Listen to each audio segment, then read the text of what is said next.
नमस्कार, माझे नाव ईश्वरी हनुमंत चोले. मी इयत्ता 2री ड मध्ये शिकत आहे. माझ्या शाळेचे पूर्ण नाव श्री खळेश्वर प्राथमिक विद्यालय. मी आज तुम्हाला महात्मा फुले यांच्या जयंतीनिमित्त थोडी माहिती सांगणार आहे. महात्मा फुले यांचा जन्म 11 एप्रिल 1827 रोजी झाला. त्यांचे संपूर्ण नाव ज्योतिराव गोविंदराव फुले होते. त्यांचे मूळ गाव कडगुण, तालुका खटाव व जिल्हा सातारा. त्यांच्या पत्नीचे नाव सावित्रीबाई होते. त्यांच्या वडिलांचे नाव गोविंदराव तर आईचे नाव चिमणाबाई होते. त्यांचा जन्म ज्योतिबाच्या यात्रे दिवशी झाला, म्हणून त्यांचे नाव ज्योतिबा ठेवण्यात आले.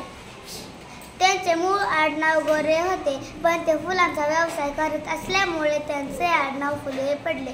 महात्मा फुले हे महाराष्ट्राचे आद्य समाजसुधारक होते. महात्मा फुले हे महाराष्ट्रातील पहिले समाजसुधारक होते.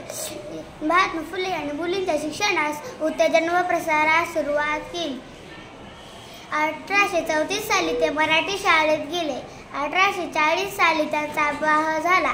1841 साली 14व्या वर्षी स्कॉटिश मिशनच्या इंग्रजी शाळेत गेले.